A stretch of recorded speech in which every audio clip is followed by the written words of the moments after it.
Hey guys, welcome back to Take Flight Podcast, episode number 102. Yes, you heard me right. 102. We are officially in the hundreds. Thank you for being on this journey with us. In this episode, we have a great one for you, and we're talking all about leadership.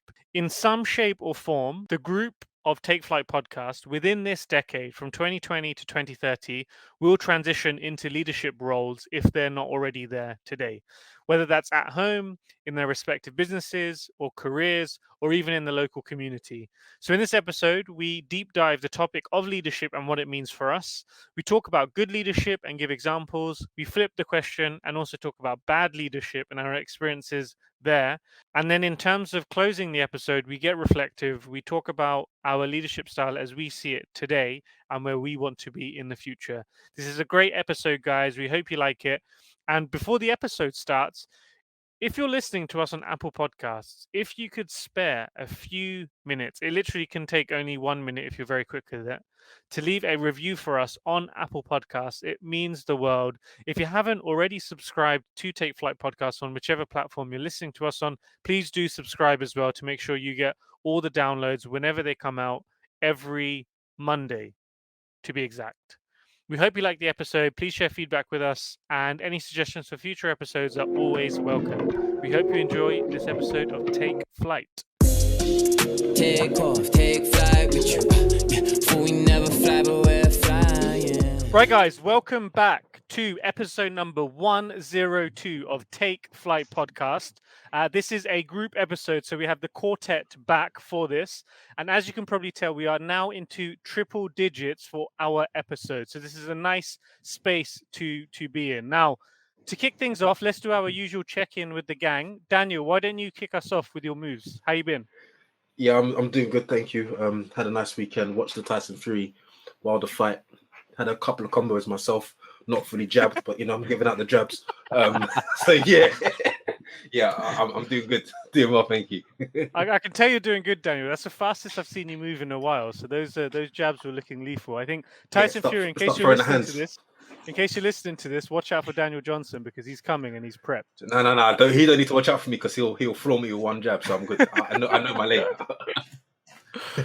But no, thanks, Daniel. P, let's go to you next. How you doing?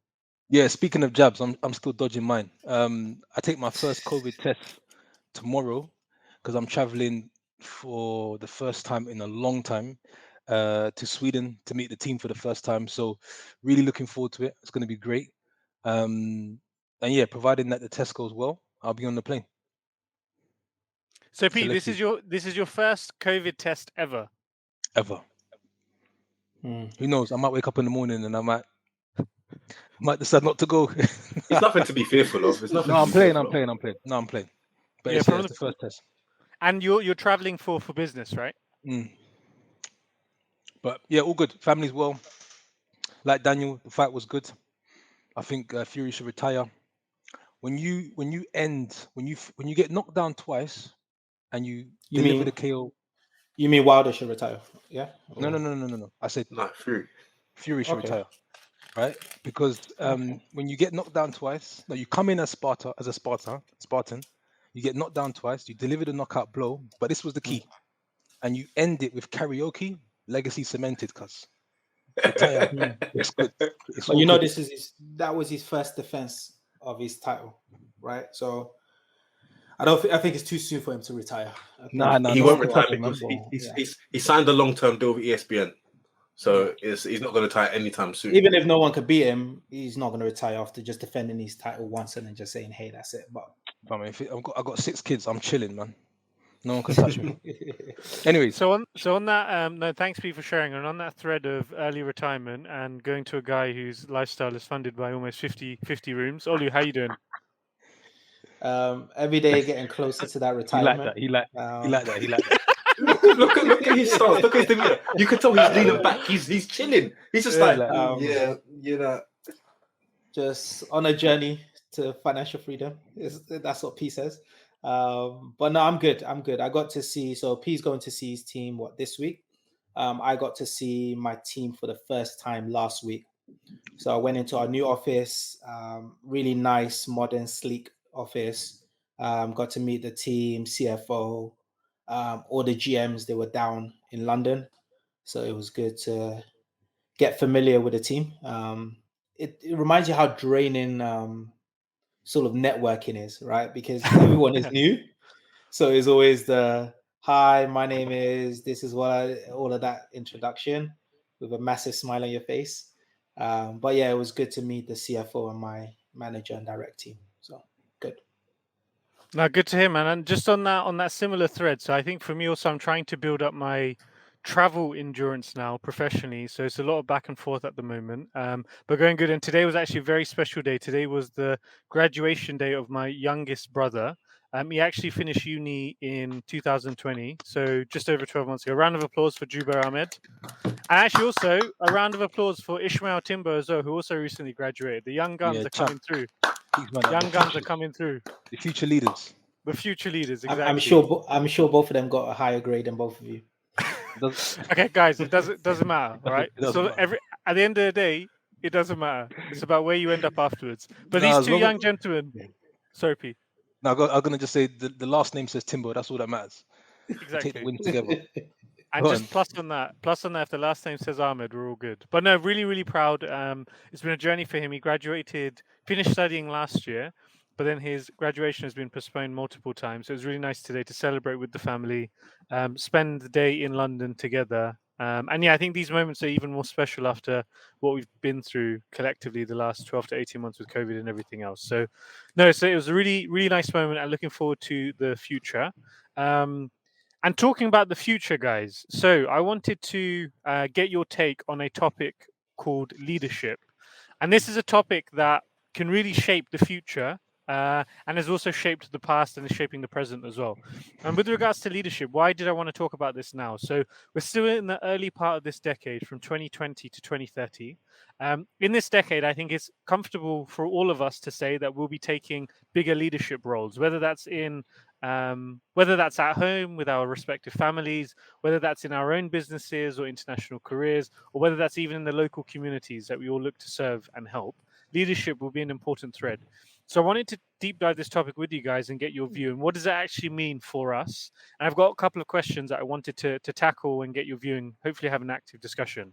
So first question, first things first, good leadership. So what does this actually mean to you in terms of traits or skill sets? And I'd love to hear an example from you guys of a good leadership moment that you've been able to experience in the past that has really stayed with you. So who wants to kick us off? I'm good. I'm good I'll to be. Daniel. Go ahead. P, no, P, please. Yeah, no, sure. And what comes to mind? I think so. Leadership can come in many different forms, and what comes to mind at this moment in time is more leadership within the professional setting, so at work. But you can also have leadership in the school playground with small kids. You can have leadership in many different other channels. For me, what comes to mind, first thing about good leadership is the ability to set a vision that can inspire others. So being able to communicate and sell that vision to other people so that they're actually buying into that journey, right? That's, I think, the first thing that comes to mind. Then I think the second thing about leadership is understanding that it's about everything apart from yourself. So being selfless, right? And once you've set the vision in place, now I think it's your job to empower those around you to get the best out of them, to get them to reach their full potential, because ultimately it's about everyone reaching that end destination together, no one person being left behind. So people look to leader for the vision, people look to leader for the how, but I think it's on the leader to then work on the coaching. If you look at professional settings, right, people are good enough.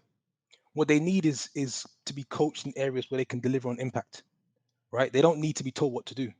In an ideal situation, if you've hired properly, right? So you get the vision in place because people are inspired. You're coaching them towards that end goal, and you're constantly putting it back in others, right? So I think that's some of the things that come to mind in terms of leadership. For me, when I think about it's probably a recent example. What's been good leadership is someone who actually created an environment where I was able to bring my full self to work, right? So I think that's psychological safety. So kind of you can share thoughts, opinions, and reflections, and it's not going to be held against you or used against you. And that is actually taken and it's used and you're building together. So that's what comes to mind about leadership. Yeah, Daniel. No, P, you hit many nails on the head there. I'll let your head swell up for a bit, but I liked what you said about strategizing, vision, and also empowering, and that's how I really look at leadership as well. In terms of leadership and what people like, I think it's very personal because there are many different leadership styles that are out there. There's autocratic, democratic, authoritarian, laissez-faire. There's a coaching style, affiliative. There are many different types of coaching styles, and I think as a person, you naturally gravitate to the one that you feel brings out the best in you. But from a leader, I think you also have to be empathetic, be compassionate. You hear the leading by example many times, and it's really difficult to do, especially when you're faced with challenges and making the right decision. It's never the wrong time to do the right thing. But also as a leader, you have to really understand those who you're leading. It's very easy to say, this is my leadership style. But does your leadership style bring out the best of those you're leading? You have to know everyone on an individual basis and know what makes them tick. And I use my sort of example when I was in a leadership role earlier in my career is you have a team with many different talents, diverse talent, if you've hired right. You have different skill sets. You have them having a different way of thinking. There's no one way to achieve the right outcome. So also being patient with them, which is very difficult, especially when you know the way to do all the right result, or you can see them going the wrong path, but you also have to allow them to make mistakes. As a leader, I feel as though you allow those that you're leading to make mistakes, but also help them pick themselves back up when they've gone wrong. But also something that my manager did at the time is, I messed up on a number of occasions with my role. Not bad, but I had messed up and made some errors. In public, he'd always defend me. In private, we understand what went wrong. So what I found worked well, what he did with me and what I took on board is, if something was done wrong, you have a conversation. How did you end up there? And if you were to do it again, how do you think you would do it? And then you can offer some sort of support, some advice, not saying that this is the right way, but this is an option you can navigate. And something I came across, I'm not going to take credit for this, before I pass over to maybe Ollie on his thoughts, is when we seek advice, we rarely want to be told which option to choose.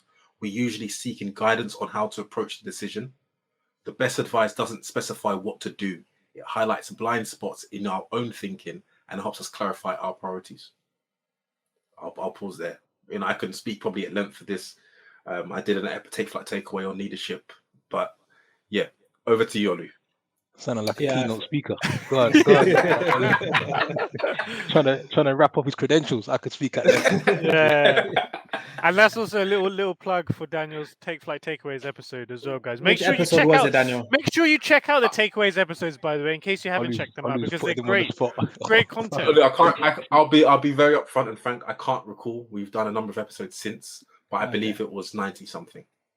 Okay, so check it out if you haven't listened to it.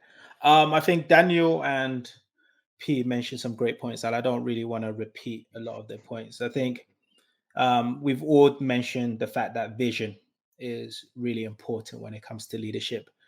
Just to add on their point, I think is being able to clearly articulate your vision, because it's good enough having a vision, but for people to be able to follow your vision, you need to be able to articulate it in a clear way in which drives passion and allows them to then be able to figure out the tactical steps to reach that vision. I believe everyone should understand what the vision is, the 5 years, 10 years, what that main goal is. And you should be able to clearly communicate that to your team, take feedback on board, and be able to get your team motivated to figure out the tactical elements. Another key element, which I think was mentioned in certain ways, but when I think about leadership, good leadership, I think about accountability. And I think that is one word that I always find where, from when I've led teams and I've had great leaders, is you take the accountability. So if something doesn't go right, I think Daniel mentioned it in terms of it outside facing, the buck falls on you. You never try to pass it down on your team. You take that total accountability. I think as a leader, I always think good, bad, the buck falls on you. But then even as an exceptional leader, when something does go good, that is then your opportunity to empower your team and allow them to shine. So that's the next element, is how do you empower your team to put them in roles and opportunities where they can succeed, get exposure, especially externally, and be able to grow and develop themselves. I think you can look at that in terms of a career. You can look at that in terms of friendship. Is how do you empower people and make people comfortable enough to take risk and grow and develop? So I would say those for me are my 3 key points of when I think about a leader, is really accountability, vision, and being able to clearly communicate that vision and drive motivation and passion. And then the last one is really around how do you really drive empowerment within your team. So empower them to be able to take opportunities, develop, and get exposure. I love it, And that's, yeah. Olu. Yeah, sorry, P, go ahead. No, I'm going to say develop and empower to the point where I think one of the measures of success for a leader is if you was to step out of the environment that you've been leading, can it continue to operate as well as it has been doing with you? Yeah. And that's I think also a key piece. We're going through that experience now at work. And yeah, I think leaders need to look at, if I didn't come in today, or if I didn't show up today, could it run without me? Could people feel as inspired? And that goes back to everything you said, communication and articulation. Sure, your thoughts, please. Love it. I just had a quick question for Olu. Are there specific examples, Olu, where you've had interactions with a particular leader or a particular moment where it's really carried through with you, in terms of a leadership moment? So in regards to vision and communicating, so my new role, I'm the capital allocation leader, and I was having like daily calls with the CFO where he was sort of sharing the vision and the strategy and how we were going to allocate funds for next year. And like I mentioned, a great leader is able to communicate and clearly communicate the vision. So, anyways, 2 days later, I went away, sat down, started brainstorming, putting together a few pages for a review with the CFO. Sent it over to my regional or business CFO, and he started laughing. The reason he started laughing was he was like, "I'm going to send you a page." And he has tried to we have basically created the same page of the vision for how we were going to spend.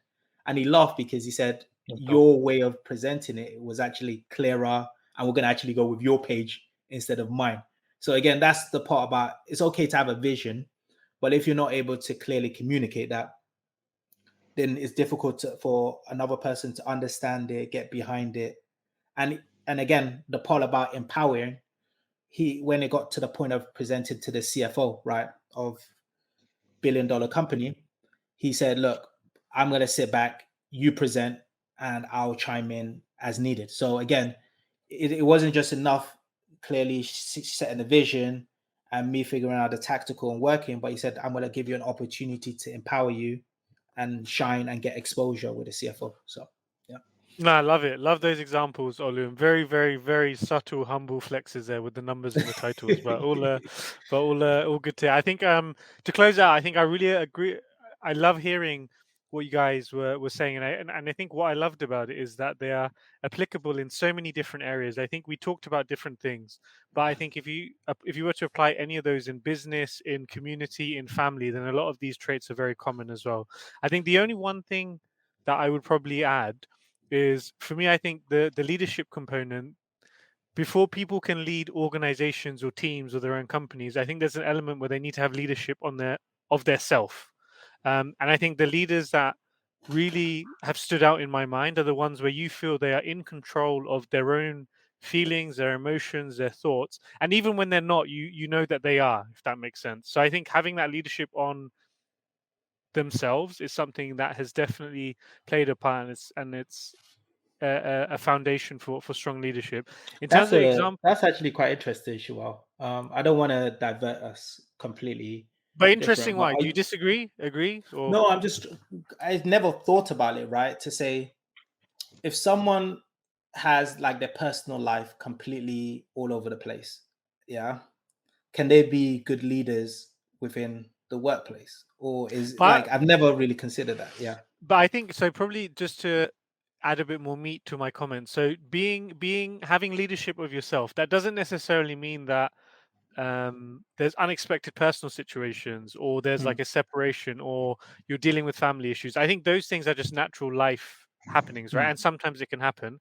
I think leadership of self is more they give themselves the time to reflect on their own actions. They prioritize their health to put them in a position to really bring mm, themselves to their leadership and their team. In that sense, I think personal circumstances, you can't control them to a certain extent. It's just mm. really more on leadership on self, your actions, your health, your mindset, these types of components. But I'm not thinking more about situations. I'm just saying poor leadership in their personal life. So situations happen, right? Same as Mm, situations happen in the corporate world, right? Good, bad, mm, right? But I believe good leadership in good or bad situation is still good leadership. So I'm mm. just wondering, like someone that quote unquote could be a father, right? And if you were to ask his family members, might turn around and say, he's not a leader at all. He's like he can't manage X, Y, Z. All right. But then in the workplace, could they be able to switch on and be able to be? I know we're diverting, and it just when you said that, it made me think about: No, I think is it it's aligned to both elements of you, or is it just can you switch on for a specific area? it's an interesting perspective to have, and I think it comes down to personal definition. For me personally, the good leaders that I've seen have this personal leadership for their own life and their own actions, which I really admire. And this is Mm, something that I've thought about and carried through. And probably just to a couple of quick, short examples of good leaders. And I think this ties to some of the traits that we've been talking from my side. I think one leader that very early on definitely looked at empowerment. He looked at giving us the space to learn. And it's someone that both Pabula and I have had exchanges with. It's a gentleman called David Murray, who very early on in our career, back in 2012, when we were interns, he was the most senior person on our floor, but he would probably give us the most time compared to the other people that were working there. And that's a clear example of empowerment, giving people the space to express themselves and also feeling seen and heard. And I think that's a great example of leadership that has definitely mm, carried through. But guys, I think we've talked about the good signs and the good signals of leadership and the good traits. But let's flip it a little bit because I think we see leadership examples in the media of things that maybe we wouldn't do, or leadership that seems a bit haphazard, or leadership that seems to be kind of making things up as we go along. We see bad examples. So I was wondering, from your perspective, guys, when you think about bad leadership, what's maybe the first thing that comes to your mind, or what's the thing that when you see it, it's a big red flag and you think, I want to avoid that at all costs? Daniel, do you want to kick us off again? Why not? I think it's it's quite, I wouldn't say harmful to call someone a bad leader. I think it's very difficult because just because someone might be making a wrong decision doesn't determine and give them the label of a bad leader. Similar with boxing, everyone's got a plan till they get punched in the face. And with a leader, depending on the severity, I know we've been talking about a professional aspect, but every leader will have a vision and have a strategy. That's great. You have a team of 10. Tomorrow, 15 leave. What are you now going to do? You had a vision, you had a strategy, but now you're facing a huge uphill challenge where there's going to be a lack of resources, going to be an overload of work overload, and now you're trying to do many different things. What I'm trying to say is a bad leader, wouldn't say it's a title, but things that could gravitate to someone being ineffective in their role as a leader could be having a lack of compassion, lack of empathy, lack of understanding. And I think those traits I point out because if you have lack of compassion, lack of empathy, lack of understanding, that negatively impacts the team you're leading. If you give someone and empower them to make decisions, they can relate to you and come to you with challenges, not necessarily problems, just problems, but maybe solutions as well. But knowing that you're comfortable and they can share that with you, that allows them to be more confident in their ability. If I'm fearful of you that I can't bring a small challenge or something that I'm facing to you because I fear you, you won't get the best out of me. So I think you always have to show compassion, have to be authentic, have to be empathetic.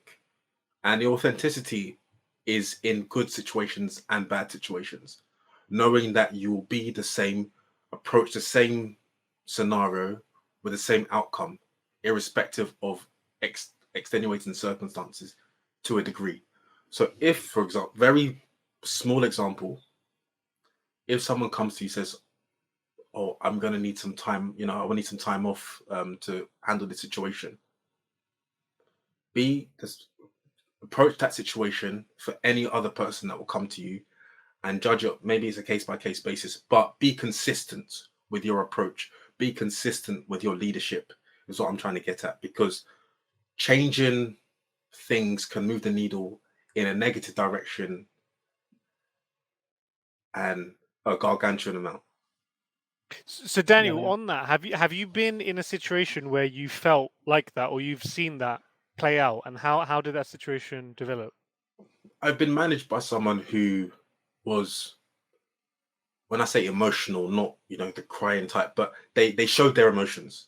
Mhm. When they were frustrated, they will show their frustration. When they were happy, elated, they will show that emotion. They were consistent with that, so you always knew what to expect. But sometimes those extremes weren't particularly productive for the team that was being led. So you now think, when I'm faced with my own team and leading that team, do I now present this problem to this person? Do I keep it to myself? And I just felt like people, as a leader, people feed off of your energy a huge amount. If you see your leader being very jovial, very friendly in an office environment, you relate to that. If they're stressed and they don't want to talk to anyone, people are stepping on eggshells. So you really have the ability to set the mood far beyond a professional environment, in your own home, as a married couple, spouse, you kind of sense that, that feeling, how they're feeling. Should I be cautious?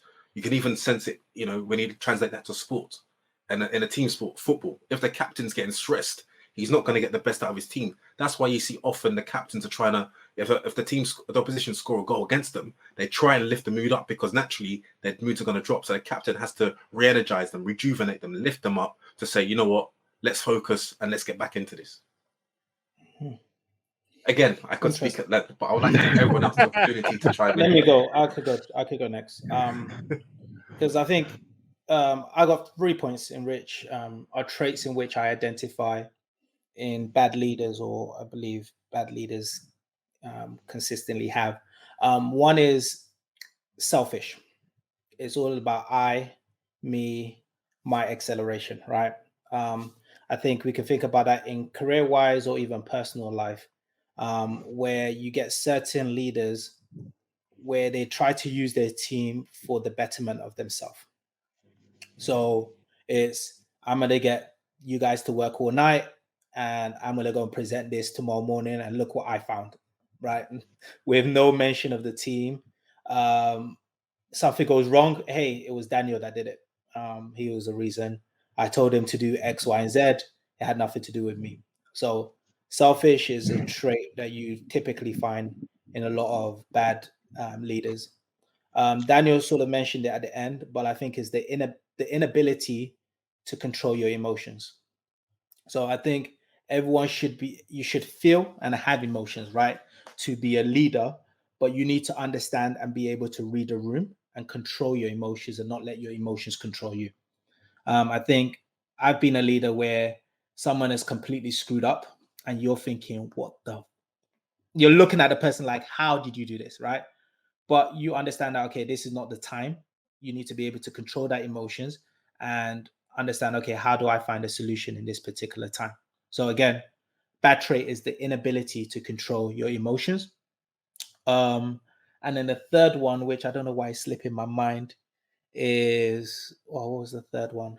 Sorry, it's just I've lost I mean, it. Ollie, you've already gone above and beyond, bro, because I only asked for one and you already hit me with three. So There's only one. Daniel gave like 2 or 3.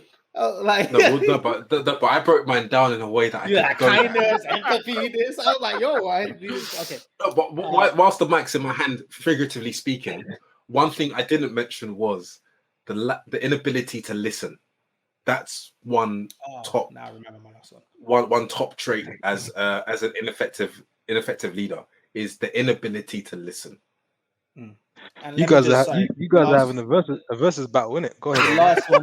last one, which I'm not sure, and I'm not gonna try to. I'm gonna give Daniel the opportunity to clarify, but I think Daniel, Yes, I please think a bad leader, and it might maybe you didn't mention this, but I think is a bad leader is someone that treats everyone the same. And the reason why I say that is because I believe within a team, you need to lead differently based on the individuals that you have in your team. So I find that there's certain managers who they don't take into consideration the person's style, the development, the area they're in, and they just say, "This is how it is." Like I realize that this person likes email communication, so I'm just always going to email them and expect it. So I think a good leader needs to be able to flex based on the team. Like when I used to play football and I was a captain, right? I knew there were certain players that I might need to shout at to motivate. Like, come on, what are you doing? Get there. Like, and there was other people in the team that you knew, like, hey, it's fine. The next one you'll get. Like, it's okay. You had to maybe cuddle them because you were able to read the different styles. But if I gave everyone the exact same style of leadership or the exact same style of management, it just wouldn't work. So I think, so. yeah. Okay, back to my last point of lack of listening and being an ineffective leader. Olu, I did mention that, but I mentioned the antithesis. So when I was mentioning about being a good leader, I said about adapting your style to each individual. Agreed. So yeah. But when you said about a bad leader, you did say consistency. I mentioned it in okay, fine. Okay. That's no, there was a guys, contradiction. I feel like P and I are just gate crashing a little versus battle, as P said earlier. But then no, but guys, I really love to hear the discussion between you guys. And I think in terms of bad leadership, there's nothing really that I can add. I think from personal experience for me, I just dislike leaders who don't trust their team as a base case and who just assume distrust, and that comes through in terms of how they communicate with the team, the level of activities, all of this stuff. So I think trust is a very important trait where you just by default trust, and then see how that develops versus assuming the worst right from the beginning before you've even listened to the team and understood what they're working on and what they're doing. So that's it from my perspective. But no, I'm in strong agreement with everything that you guys have said. Elements. It sounded like it was a therapy session actually for Olu at times, but I just want to No, check. I've rarely had bad leaders. I could, from the top of my mind, I could probably only think of one in my whole career. I used to move leaders every sort of 4-6 months, and the majority of them were great leaders. So I just think when you know what good looks like, you're easily able to identify what are the bad traits that the opposites, right? And I've seen other people, and P might be able to mention it, where based on experiences and how they were treated, P's not on at the moment, but he's experience. You figure out what a bad leader sounds like or looks like based on experiences. So. No, it's a great point, Olu, and that experience, however negative it can be a great lesson for us for the future, and also shaping how we want to be as leaders. Now, guys, I think this is a good discussion. I think P, why don't you close us off in terms of what is bad leadership to you, or any specific moments that kind of have carried through in your own leadership journey? Yeah, I think I'll just add to what has already been said because I think the points that have been raised have been great. I think one thing that comes to mind, which I think is extremely important. So leadership starts and ends with people. And as soon as the people agenda goes out the window for any reason whatsoever, that's where the leadership starts to become ineffective. So in high stressed moments, all of a sudden now it's not as easy to coach people, right? You're now trying to drive the agenda yourself. And it becomes very obvious and glaring to those that are being led. So I think it's always keeping the people agenda in mind. The other piece is this self-awareness, this journey of being self-aware as a leader, your strengths, your weaknesses, communicating your strengths and your weaknesses to the people that you're leading, because they can also chip in and help you. They can provide that feedback.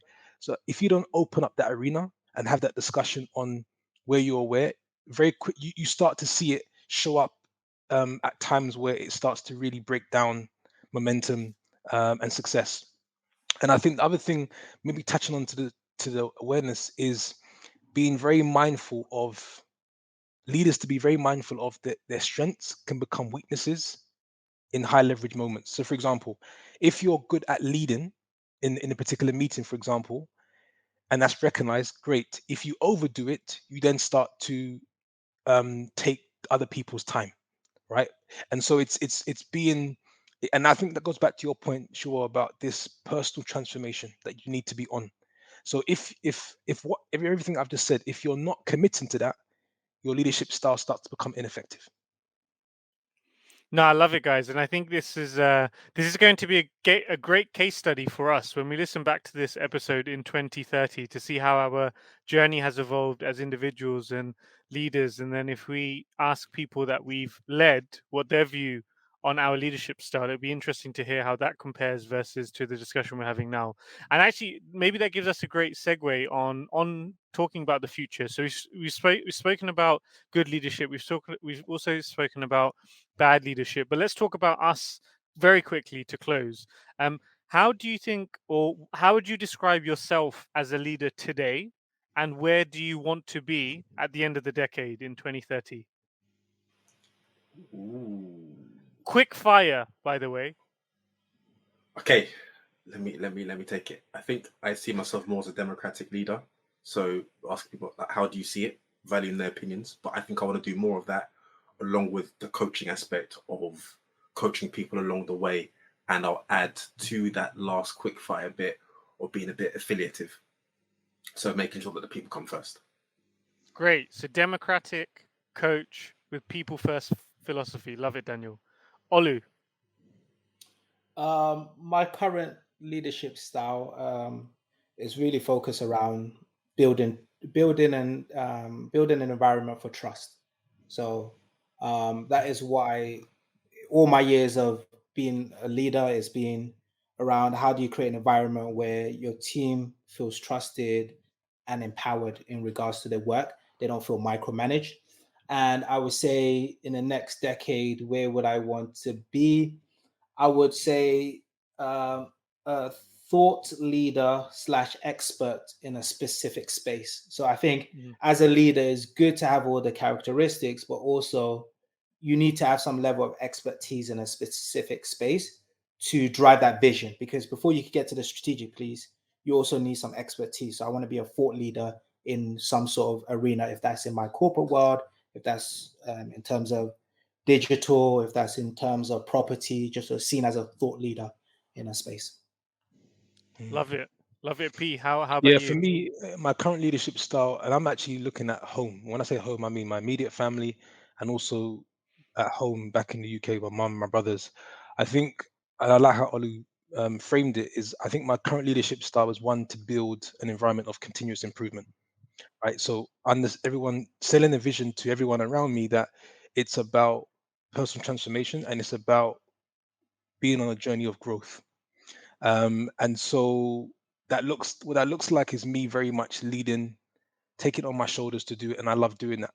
Where I'd like to be in 10 years' time is much more coaching than I am doing now within home. So much more coaching. I like the key word there, philosophy and a thought leader, because I think it's about like it's in 10 years' time, I would like to think I've gone through a series of experience where I'm actually now gifting that back to people, right? And really sort of not necessarily feeling like I'm the one driving, which is appreciated, but I'm doing a lot more coaching to have other people feel, yeah, I can drive. You've given me the tools, right? So this is and I think I'm not there yet because I think I'm still trying to achieve some things myself.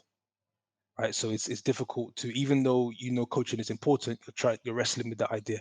But yeah, that's me. No, I love to hear that, P, and I can definitely see elements of that already today. I think from my side, I think today, if I reflect both personal and professional. I think especially this year as I'm transitioning into a professional leadership role, I think where I'm trying to focus is to have a clear vision for the future, both professionally and personally. Trying at this moment in time to listen and learn to those around me because it's still an early stage of my career, so there's a lot for me to absorb and learn. And then while I'm in that phase, just try to remove hurdles for those around me to move quicker together with me as well. I think these are really the priorities. In terms of the 2030 goal, I think for me it's really simple, just to have people around me that have worked for me in the past, work together with me, my family, etc. And they can basically say that I've been able to do this because of this that I learned and went through together with Shul. I think that would be the big vision, and then hopefully that can translate to many other people in the world. So I think, guys, that's been a great way to close episode 102 of the Take Flight podcast. We spoke about good leadership traits, bad leadership traits, and then also a bit of a reflective moment and where we'd like to be by the end of this decade, 2030.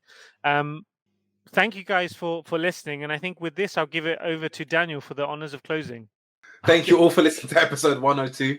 We hope you found it interesting, engaging, intriguing, and also an opportunity for you to learn a bit about us.